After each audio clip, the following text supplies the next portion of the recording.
Ananya story में आपका स्वागत है। एक कहानी है रतनपुर गांव की। यह ऐसा गांव जो अपने नाम के तरह ही खुशियों में रहता है। खेतों में काम करते लोग और पेड़ के नीचे बैठे लोग और हर तरफ फैली भाईचारा और शांति, यही पहचान थी रतनपुर गांव की। इसी प्यारे गांव में रहते थे दो दोस्त। दोस्ती इनकी कोई आम दोस्ती नहीं थी, बल्कि मोटू पतलू की जोड़ी जैसे थी। दोस्ती ऐसी कि क्लास में भी साथ ही डांटे सुनते थे और दोनों हमेशा शरारतें भी साथ करते और मुसीबत में भी साथ खड़े रहते। अरे विजय, चाची ने क्या ही लंच दिया था, मजा आ गया। मैं तो तेरे हिस्से का भी खा गया। हाँ अजय, अपना शरीर तो देख, जब देखो तब खाने की बात करते रहता है। खा खा के मोटा हो गया, कभी काम के बात किया करो। जब गांव के बड़े लोग इन दोनों दोस्त को साथ देखते तो दोस्ती के मिसालें दिया करते थे।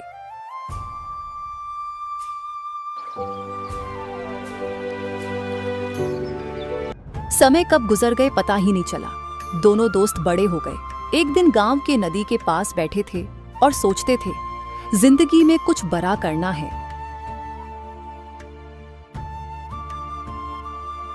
अजय, पूरे बचपन तो हम लोगों ने खेलने कूदने में बिता दिया।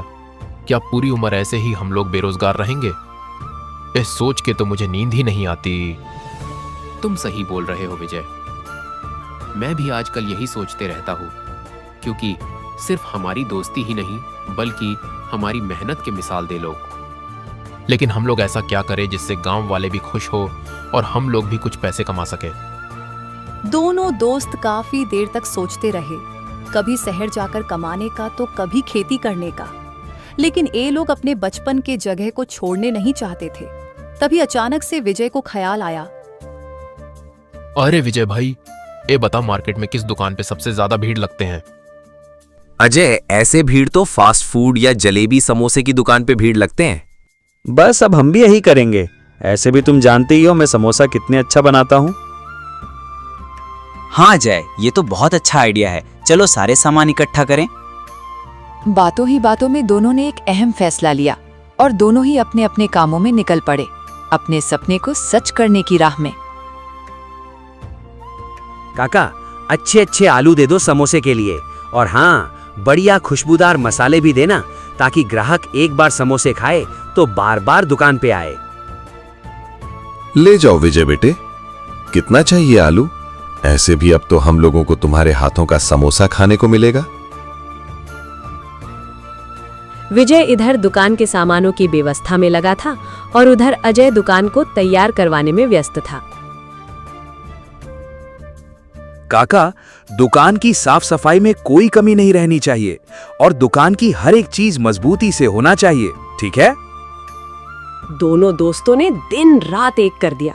उन्हें देख के ऐसा नहीं लगता कि बस एक दुकान बना रहे हों, ऐसा लगता कि ये अपने भविष्य को तैयार करने में लगे हों। और आखिर वो दिन आ ही गए जिस दिन का इनको इंतजार था। एक चमचमाती सुंदर दुकान जिस पे लिखा था भाई भाई होटल। देख अजय, आखिर हमारी दुकान तैयार हो ही गई और सपना साकार हो ही गया। हाँ दोस्त, खुशी तो मुझे बहुत हो रही है, लेकिन बस मेहनत एक बार रंग लाए। दोनों के चेहरे पे खुशी साफ साफ दिख रही थी। दिल में नई उम्मीद थी और आंखों में सपने। दुकान का पहला दिन सब बन के तैयार था। इंतजार था तो बस ग्राहकों का, लेकिन गांव वाले दुकान को देखते और वापस चले जाते। लगता है पहले दिन सब लोग घबरा रहे हैं। अच्छा कोई बात नहीं, ऊपर वाले पे विश्वास है। हाँ भाई, बस ऊपर वाले ही जो करेंगे सो होगा। तभी चिंटू स्कूल से आते समय वहां रुका। अरे अजय विजय भाई, आप लोगों ने नई दुकान खोल ली। खुशबू तो बहुत अच्छी आ रही है। एक समोसा मुझे भी खिलाओ।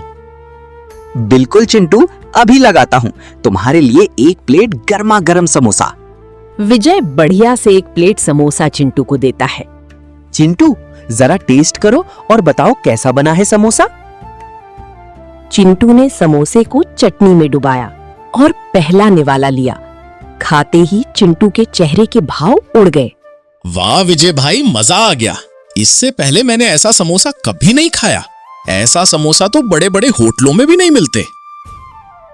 बहुत बहुत धन्यवाद चिंटू भाई, ऐसे ही आते रहना। चिंटू की तारीफ सुन कुछ और लोग वहां आने लगे। जिसने भी समोसा खाया बस अपने आप को तारीफ करने से अपने आप को रोक नहीं पाया। अरे ओ महेश, तू भी खाकर देख, ऐसा समोसा मैंने पहले कभी नहीं। इसका चटनी, ओए होए, मजा आ गया। सही बोले तो ये दोनों कमाल कर दिया। अब तो मैं यहीं आऊंगा समोसे खाने। धीरे धीरे रतनपुर गांव में इनकी समोसे की चर्चा होने लगी। गांव के बड़े बुजुर्ग लोग भी इनके समोसे के दीवाने हो गए। जहां पहले 1-2 लोग आया करते थे दुकान पे, अब वही ग्राहक की लाइन लगी रहती है। अजय, एक काम कर, जाकर थोड़ा और समोसा बना ले, कम पड़ सकते हैं। अब बदलते भीड़ को देख अजय विजय को लगने लगा उनकी मेहनत रंग लाई। उधर गांव में कुछ कामचोर लोग को अजय विजय की तरक्की रास नहीं आ रही थी। देख रहे हो मंगरू, आजकल के लड़के पूरे गांव में राज कर रहे हैं। इनकी कमाई तो लाखों में हो रही है और हम बेरोजगार बैठे हैं। झगड़ू, जब तक इनकी मोटू पतलू वाली जोड़ी है तब तक इनकी ये दुकान है। बस हम लोग कुछ करके इनको अलग कर दें, तब दुकान अपने आप बंद हो जाएगा। हाँ मंगरू, तूने सही कहा। अब देख कैसे ये लोग को अलग करता हूँ। अजय एक दिन घर पे समोसे बना रहा था, तभी झगड़ू वहां आ पहुंचा। अरे अजय भाई, क्या बात है, जब देखो तब अकेले लगे रहते हो काम में। सच कहूं तो दुकान तुम्हारे बदौलत ही चलती है। ऐसा बात नहीं है झगड़ू भाई, विजय ही दुकान में सारे ग्राहकों को देखता है। अरे वो कुछ नहीं करता, बस दिन भर दुकान पे बैठ के मोबाइल चलाते रहता है और सिर्फ पैसे गिनता है। असली मेहनत तो तुम करते हो, लेकिन लोग नाम उसका लेते हैं। देख लो, ऐसे मेरे नजर में विजय तुम्हारा फायदा उठा रहा है। झगड़ू की बातों ने अजय के सीधे साधे मन में जहर घोल दिया और उधर मंगरू ने विजय को पकड़ लिया जब विजय घर पे बर्तन धो रहा था। विजय भाई, सारे काम तुम अकेले क्यों करते हो?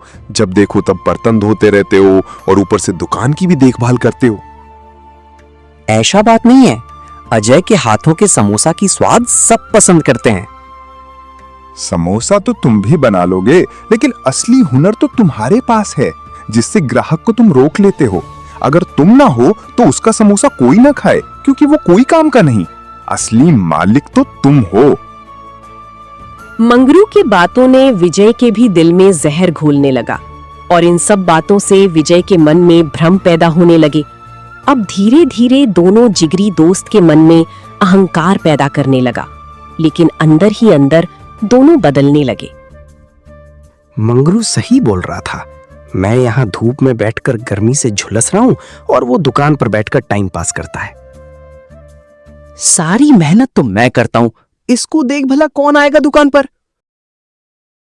भाई भाई की दुकान बस एक नाम ही रह गया, क्योंकि दोनों को दोस्ती है पहले जैसा नहीं रहा। इसीलिए बोलते हैं, शरीर में घोला जहर का इलाज है, लेकिन कान में घोला जहर का नहीं। इससे हमें सीख मिलता है कि कभी किसी पर विश्वास नहीं करना चाहिए। दोस्तों, वीडियो अच्छा लगा तो चैनल सब्सक्राइब करें। धन्यवाद और वीडियो को शेयर करना ना भूलें।